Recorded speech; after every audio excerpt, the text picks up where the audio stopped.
अर्थ magnetism में एक ही तरीके के न्यूमेरिकल होते हैं, उसको देख लेते हैं किस तरीके से वो काम करता है। यहाँ पे विजुअलाइजेशन अच्छे से कर पाओगे तो सब समझ में आ जाएगा। तो देखो, हम कहीं भी अर्थ की सरफेस पे जाएं, मैं लिख दूंगा मैग्नेटिक फील्ड ऑफ अर्थ। उसको मैं दो कंपोनेंट्स में ब्रेक कर देता हूँ। एक कंपोनेंट हो जाएगा मेरा वर्टिकल, दूसरा हो जाएगा मेरे पास हॉरिजॉन्टल। दिस इज वर्टिकल और ये है हॉरिजॉन्टल। अब मेरे को एक चीज़ बताओ, हमारे पास जो भी अर्थ का मैग्नेटिक फील्ड होता है वो किस दिशा में पॉइंट करेगा? जो मैग्नेटिक मेरिडियन है उसी तरफ वो पॉइंट करेगा, है ना। और जो मेरा ज्योग्राफिक मेरिडियन है वो इस तरफ है, तो दोनों के बीच में एक एंगल तो होता है यहाँ पर। तो वर्ट हॉरिजॉन्टल इस तरफ जाएगा और वर्टिकल नीचे की तरफ होता है ना, या फिर ऊपर की तरफ भी हो सकता है। तो यहाँ पर उन्हीं दो प्लेन्स को मैं बनाऊंगा। सबसे पहले तो मैंने ये यहाँ पर इस तरीके से बना दी, ये एक मेरे पास प्लेन आ जाता है। This is one plane, this is pointing towards magnetic meridian. Earth के मैग्नेटिक फील्ड का हमारे पास जो भी हॉरिजॉन्टल कंपोनेंट होगा वो आ जाएगा इस तरफ ऐसे। ये है हमारा हॉरिजॉन्टल कंपोनेंट। मैग्नेटिक फील्ड का जो वर्टिकल कंपोनेंट है, देखो मैं यहाँ पे उसको इस तरीके से बना देता हूँ। दिस इज वर्टिकल कंपोनेंट, इस तरीके से आ गया। क्या मैं यहाँ पर अर्थ का नेट, हमारे पास जो मैग्नेटिक फील्ड आने वाला है वो बना सकता हूँ? वो होगा इन दोनों का वेक्टर एडिशन मुझे कर देना है, ये इस तरीके से। और ये मेरे पास एक्चुअल जो अर्थ का मैग्नेटिक फील्ड है वो इस तरीके से आ जाता है। This is B E. उस पर्टिकुलर जगह पर इस तरीके से अर्थ का मैग्नेटिक फील्ड है, खाली उसको बी लिख देते हैं। यहाँ पर एंगल ऑफ डिप कौन सा होगा? हमारे पास एंगल ऑफ डिप जो नीचे की तरफ डिप करता है उसको हम पॉजिटिव लेते हैं। तो ये हो जाता है मेरे पास एक्चुअल आई एंगल, है ना। तो आई जिसको मैं लिख सकता हूँ true angle of dip, true angle of dip I. यहाँ मैं लिखूंगा tan of I is equal to कितना हो जाएगा? यहाँ पे tan आई की वैल्यू देख के पता चल रही है, दिस डिवाइडेड बाई दिस, तो उसकी वैल्यू हो जाती है v डिवाइडेड बाय h। ठीक, यहाँ तक सब कुछ सही है। ट्रू एंगल ऑफ डिप क्यों लिया? क्योंकि हमने ये जो कैलकुलेशन करी है मैग्नेटिक मेरिडियन वाले प्लेन में इस तरीके से करी है। फिर मेरे पास होता क्या है कि ये मैग्नेटिक मेरिडियन था, लेकिन मैं किसी और प्लेन में एंगल ऑफ डिप मेजर करना चाहूँ तो क्या होगा? तो मैं कोई और प्लेन बनाऊंगा। सबसे पहले तो यहाँ पर इसको मैं इधर कर देता हूँ। लेट से मैंने एक दूसरा प्लेन बनाया और दूसरा प्लेन मैं बनाता हूँ इस कलर से। ये मेरे पास कोई और प्लेन है इस तरीके से, है ना। This is some other plane. अब इस प्लेन में हमारे पास क्या होता है ना, इस तरीके से जो वर्टिकल प्लेन में घूमने वाला इस तरीके से कंपास होता है, उसको मैं इस प्लेन में घुमा रहा हूँ तो वो इस प्लेन में आराम से घूम लेगा। लेकिन अगर मैं उसका एक्सिस चेंज कर दूं, अब इस प्लेन में वो शायद उस पॉइंट तो उधर कर रहा था, तो ये उस तरफ तो जा ही नहीं सकता। तो इस दिशा में जो कंपोनेंट्स होंगे उसके हिसाब से ये पॉइंट करता है। अब ये ज़रूरी नहीं है कि यहाँ जितना एंगल डिप हो रहा था यहाँ पर उतना ही एंगल डिप हो। तो उसकी कैलकुलेशन करते हैं क्या होगी। यहाँ पर देखो इस प्लेन में हमारे पास मैग्नेटिक फील्ड किस दिशा में होगा? तो देखो इस प्लेन में अगर मैं बात करूं, इस प्लेन में वर्टिकल कंपोनेंट तो उतना ही है, लेकिन जो हॉरिजॉन्टल कंपोनेंट है वो थोड़ा छोटा पड़ जाएगा, है ना। इसके अगर एग्जैक्टली परपेंडिकुलर प्लेन होता तो उसमें तो हॉरिजॉन्टल कंपोनेंट की वैल्यू ही जीरो हो जाती। अच्छा, ये जो एंगल होता है इसको बोला जाता है दिस एंगल इज अल्फा। ये आपको बता दिया जाएगा किस अल्फा एंगल वाले प्लेन में हम कैलकुलेशन कर रहे हैं। तो यहाँ पर हमारे पास जो मैग्नेटिक फील्ड आएगा वो एक्चुअली इसका एक कंपोनेंट आ जाएगा, ये वाला। और उसकी कंपोनेंट की वैल्यू कितनी हो जाएगी? H cos alpha. अब इस जो नया हमारे पास प्लेन है, इस प्लेन में आप देखोगे इन दोनों का वेक्टर एडिशन करोगे तो आपको कुछ इस तरीके से वो वेक्टर दिखाई देगा। वहां पर आप अलग से नया आई डैश कैलकुलेट कर पाओगे। तो इस केस में क्या बोलेंगे हम भाई, वहां पर जो मुझे एंगल ऑफ डिप दिखाई दे रहा है उसको हम बोलेंगे एपरेंट एंगल ऑफ डिप, है ना, angle of dip. Apparent angle of dip को हम बोलते हैं आई डैश से मान लो दिखा देते हैं। तो इस केस में मैं क्या लिखूंगा? tan of I dash. tan of I dash क्या हो जाएगा? यहाँ पर था हमारे पास vertical divided by horizontal. Vertical में कोई चेंज नहीं हुआ है, आप किधर से भी नापो वर्टिकल वाला तो उतना ही है। tan आई डैश की वैल्यू हो जाएगी वर्टिकल डिवाइडेड बाय हॉरिजॉन्टल वाला कंपोनेंट पहले h था, अब सिर्फ h cos अल्फा रह गया। तो उसको मैं क्या लिख दूंगा? h cos alpha. यहाँ से हमारे पास देखो h ये v बाई जो h था उसको मैं tan i लिख सकता हूँ। यहाँ से हमारे पास एक फॉर्मूला जाता है, tan i dash is equal to tan i divided by cos alpha. यही इकलौता हमारे पास फॉर्मूला है जो सब जगह यूज होगा। tan i डैश क्या है, यहाँ पे i डैश था हमारा apparent angle of depth, i था हमारा ट्रू एंगल ऑफ डेप्थ। बस इस फॉर्मूले से सारी की सारी कैलकुलेशंस हो जाती हैं। आपको ध्यान रखना है, हॉरिजॉन्टल कंपोनेंट मैक्सिमम होता है मैग्नेटिक मेरिडियन में। उसके बाद आप अलग अलग प्लेन में नापते जाओगे इधर इधर, तो हॉरिजॉन्टल कंपोनेंट चेंज हो जाता है, वर्टिकल कंपोनेंट में कोई चेंज नहीं होता है। इसलिए हमारे पास इस तरीके से फॉर्मूला निकल के आ जाता है।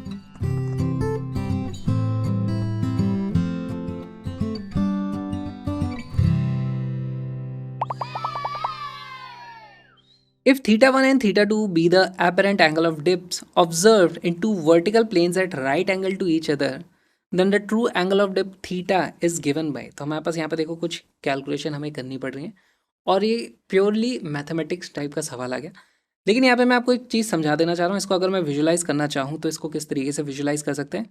मान लो मेरे पास कहीं पे भी अर्थ का मैग्नेटिक फील्ड है ना, इस तरीके से यहाँ पे एक हॉरिजॉन्टल कंपोनेंट रहा होगा उसका, यहाँ पर कुछ इसका वर्टिकल कंपोनेंट रहा होगा। फिर उससे मैं लेट से किसी एंगल पे मैंने दूसरा प्लेन रखा, तो यहाँ पर मेरे पास जो हॉरिजॉन्टल कंपोनेंट आ जाएगा वो इसका होगा ये वाला कॉस अल्फा। तो उसको मैं बोल दूंगा दिस इज अल्फा, तो ये हो जाएगा एच कॉस अल्फा। इस प्लेन में मेरे पास एक अपेरेंट एंगल ऑफ डिप आएगा, है ना।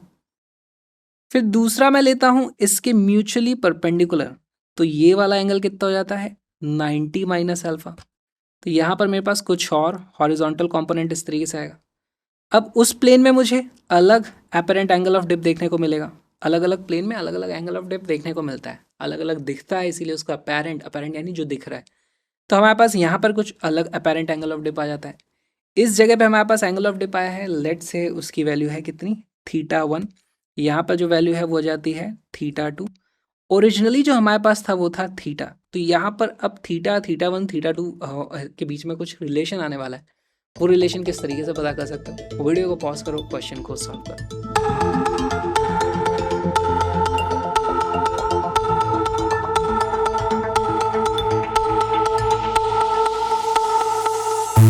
इसका करेक्ट आंसर है डी।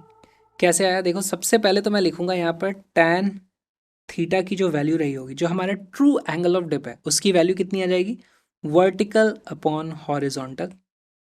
tan थीटा 1 उसकी वैल्यू क्या हो जाएगी, tan थीटा 1 लेट्स से यहाँ पे आया था ना हमारे पास, तो उसकी वैल्यू क्या हो जाएगी, वर्टिकल वाला तो उतना ही है, हॉरिजॉन्टल कंपोनेंट छोटा पड़ गया थोड़ा सा, तो इसकी वैल्यू आएगी v upon H cos alpha. ठीक है। सिमिलरली मेरे पास tan थीटा 2 की जो वैल्यू आएगी वो क्या आ जाएगी, वो आ जाएगी इस प्लेन में हमारे पास आएगा, वर्टिकल तो उतना ही है, हॉरिजॉन्टल की वैल्यू थोड़ी छोटी हो गई है, तो उसको मैं बोलूँगा वर्टिकल अपॉन हॉरिजॉन्टल में आएगा एच कॉस ऑफ, अब की बात देखो ये एंगल कितना है 90 माइनस अल्फा, 90 माइनस अल्फा।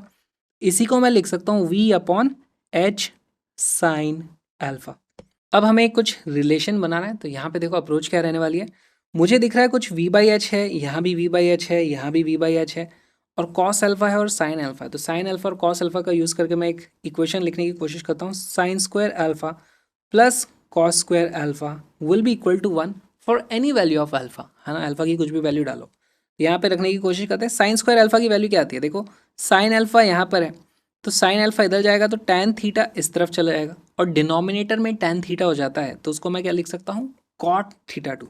तो यहाँ पे साइन स्क्वायर अल्फा की वैल्यू आ जाती है actually v square upon H square cot square theta 2 plus cos square alpha की वैल्यू क्या है, यहाँ से कॉस अल्फा को आप इधर ले जाओ, tan थीटा 1 इधर आ जाएगा, tan थीटा 1 डिनोमिनेटर में है तो वो ऊपर आकर के कॉट हो जाएगा, है ना। तो ये हो जाता है v square upon H square into ये हो जाता है cot square theta 1 will be equal to 1। अब यहाँ पर v square by H square को मैं tan थीटा की टर्म में कुछ लिख सकता हूँ, तो देखो सबसे पहले तो मैं लिख दूंगा cot square theta 2 plus cot square theta 1 will be equal to, यहाँ से v square by H square दोनों में से कॉमन निकल के उधर रेसिप्रोकल होकर के आ जाएगा, तो वो आ जाता है H square upon V square. और यहाँ से आप देखोगे कि H square upon V square की जो वैल्यू है वो जाती है 1 अपॉन tan स्क्वायर थीटा, यानी कि कॉट स्क्वायर थीटा, तो this is equal to cot square theta which becomes option number D, और डी हमारा करेक्ट आंसर हो जाता है। तो एक्चुअली आप इस रिजल्ट को याद ही रख सकते हो क्योंकि कई बार ये चीज़ पूछी जा चुकी है।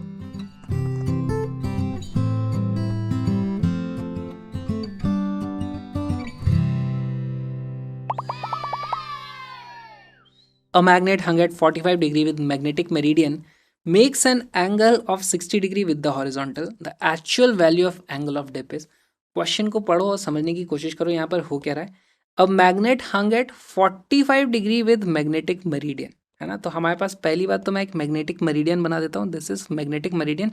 इस प्लेन में मेरे पास एक्चुअल एंगल ऑफ डिप आता, लेकिन उससे 45 डिग्री के एंगल पे मैं उसको डिप करता हूँ। तो इस तरीके से यहाँ पर मैं नाप रहा हूँ चीज़ें, तो ये एंगल आ जाता है मेरे पास 45 डिग्री। ये कौन सा है, अगर मैं बात करूं जो डेरिवेशन हमने देखा तो ये एंगल हमारा अल्फा है। यहाँ पर हमें एंगल ऑफ डिप जो देखने को मिलता है वो 60 डिग्री विद द हॉरिजॉन्टल। तो यहाँ पर 60 डिग्री विद द हॉरिजॉन्टल, इस तरीके से मेरे को मैग्नेटिक फील्ड के लिए डिप देखने को मिलती है। एंगल ऑफ डिप यहाँ पर 60 डिग्री है। ये ट्रू एंगल ऑफ डिप है या अपेरेंट एंगल ऑफ डिप है? देखो भाई, ये है अपेरेंट एंगल ऑफ डिप, क्योंकि ट्रू एंगल ऑफ डिप तो हमारे पास इस वाले में आता है ना। तो अब यहाँ पर आप डायरेक्टली फॉर्मूला लगा सकते हो। हमारे पास फॉर्मूला क्या है, tan I dash is equal to tan I upon cos alpha. Video को पॉज करो, क्वेश्चन को सॉल्व करो।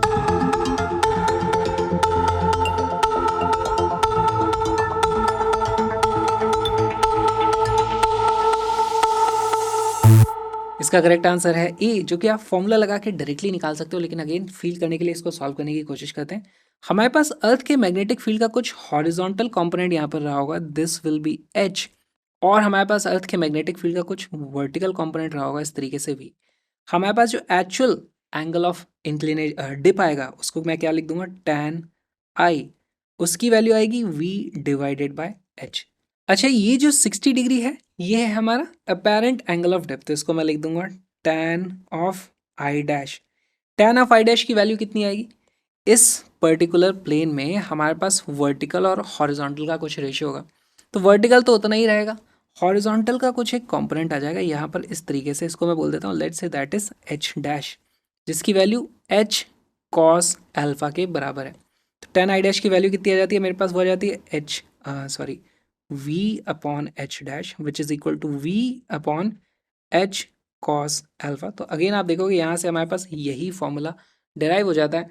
तो ये फॉर्मूले का डेरिवेशन हो ही चुका है, यहाँ पे खाली हमें वैल्यूज रखनी है। तो यहाँ से tan आई की जो वैल्यू आ जाती है, tan I is equal to tan I dash which is equal to √3 हो जाएगा, क्योंकि tan आई डैश यानी tan of 60 degree which is √3 into cos alpha. Cos alpha की वैल्यू कितनी आती है, 1/√2। तो यहाँ से आई की वैल्यू आ जाती है tan inverse √3 divided by 2। Option A becomes our correct answer.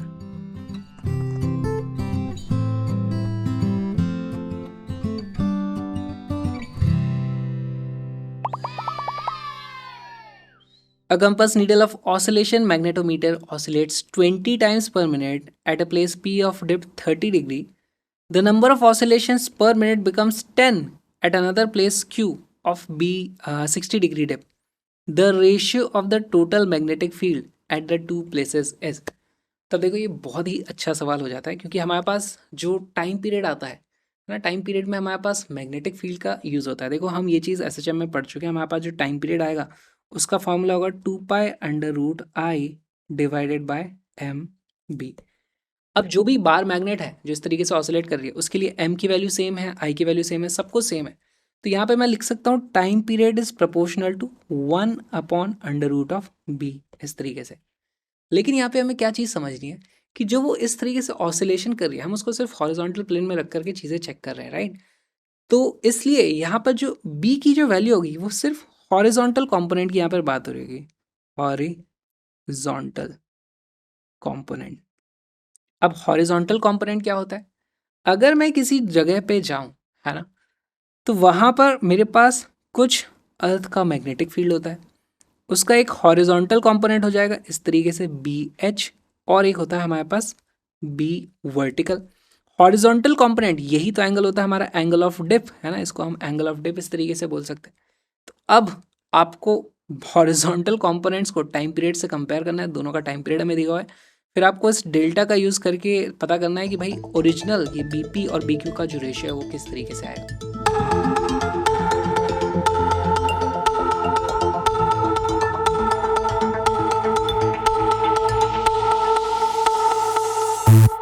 इसका करेक्ट आंसर है ए। सॉल्व करना शुरू करते हैं। हमारे पास आ जाएगा time period at P divided by time period at Q. अगर मैं इसकी बात करूं तो देखो यहाँ से मुझे पता चल जाता है this will be equal to under root of B at Q, लेकिन हॉरिजॉन्टल कंपोनेंट हॉरिजॉन्टल